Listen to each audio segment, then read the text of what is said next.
Mighty Morphin Power Rangers, the movie for the Sega Game Gear, is a direct sequel to the first Mighty Morphin video game on Game Gear. In fact, I think it's safe to say that it's pretty much the same game as the previous title with a new coat of paint and a couple extra features here and there for good measure. Not that it's a bad thing, the original Power Rangers game on the Game Gear was a pretty solid and fast-paced fighting game that turned out pretty good, I think. And it's a game I would recommend anybody with a Game Gear to check out, whether they're a fan of the franchise or not.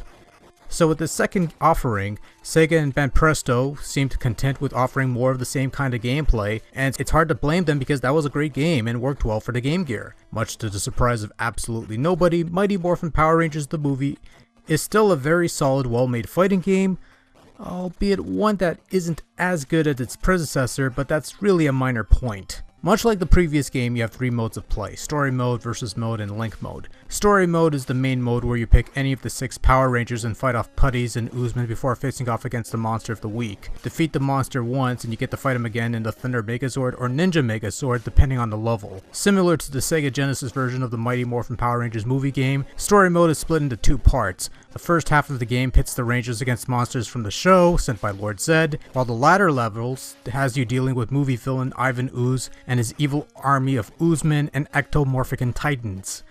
Unfortunately, the movie portion of the story mode is represented by 2 rounds of oozmen, 2 Zord fights, and a scrolling text of exposition that explains what happens before the oozmen fight and the final battle of the ectomorphicans. Lame. Versus mode is the generic arcade mode. Pick any of the Rangers, Zords, or monsters and face off against all the rest. The character you choose determines the number of opponents you'll be facing, as there's absolutely no chance of a Ranger facing off against any of the Zord types or vice versa, and there doesn't seem to be a hidden dream mode that you can unlock to do just that. Link mode allows you to play against another player with a Game Gear and a copy of this game. Pretty self-explanatory. Much like the previous game, the combat is pretty simple fare. You have a punch button, a kick button, and you can do a fierce attack when both buttons are pressed. You can throw, run in on your opponent, backflip away, basic stuff. Each fighter has about 3 special moves, all done the same way, depending on the button. So if you figured out how to perform moves on one fighter, you pretty much know them all. Basically, if you played the previous game, you pretty much played this one because it's more or less the same thing. Even the core 5 Power Rangers have the same set of moves from before, despite 3 of them being technically new characters due to being replacement Rangers. But while combat is relatively the same, Power Rangers the movie does introduce super attacks into the mix. On the corner of the screen, you'll see a little lightning bolt. It starts off dark, but slowly but surely begins to light up as you lay some pain on your opponent. Once the bolt is blinking, you can perform your super attack, which is an attack that does more damage than your usual attacks. Obviously. Pulling off special moves and quick little combos is pretty easy, although the stronger moves requiring both buttons pressed to execute may be a bit tricky but not impossible to execute. Controls responsive enough, there's no lag or anything of the sort. Moves execute fairly quickly and fairly well, nothing really to complain about here. For the most part, Power Rangers the movie looks similar to its previous predecessor. I sort of fumbled that one really bad. And there's honestly nothing wrong with that. The game looking like it did previously, not the fumbling part, because that Power Rangers game was visually impressive for its time, with fluid animation, incredible detail to the sprites and backdrops, and Power Rangers the movie continues that tradition rather well. It's nice to see some of the new monsters seem to look as good as their predecessors. However, the cutscenes that were great in the previous game aren't as much here, nowhere near as varied either. For the first half of the game, you have Lord Zed staring ahead menacingly. And then later on, you have scrolling text over Ivan Ooze's shadowed face. Yippee!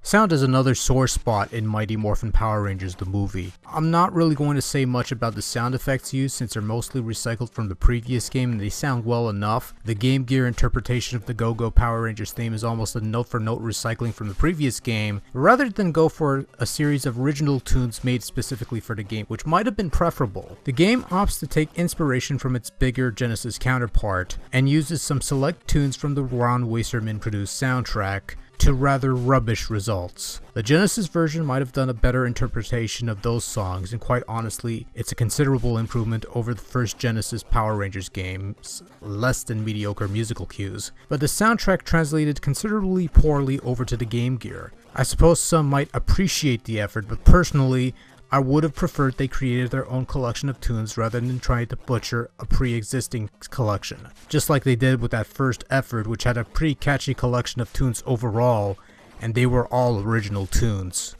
Overall, Mighty Morphin Power Rangers, the movie for the Game Gear, is a solid follow-up to the first Power Rangers game on that console, maintaining the slick gameplay of that earlier title and adding minor bits here and there. The game itself is perhaps not as solid as its predecessor, with lesser quality tunes, fewer worthwhile fighters and backdrops, and a rather half-hearted adaptation of the movie it's named after, but still it's a well-made fighter, fast-paced, colorful, and if you enjoyed the previous game then you'll get more of the same with this one, and that's not a bad thing. That having been said, however, if you're ever given a choice between the two Mighty Morphin Power Ranger Game Gear games, I'd say go with the first game.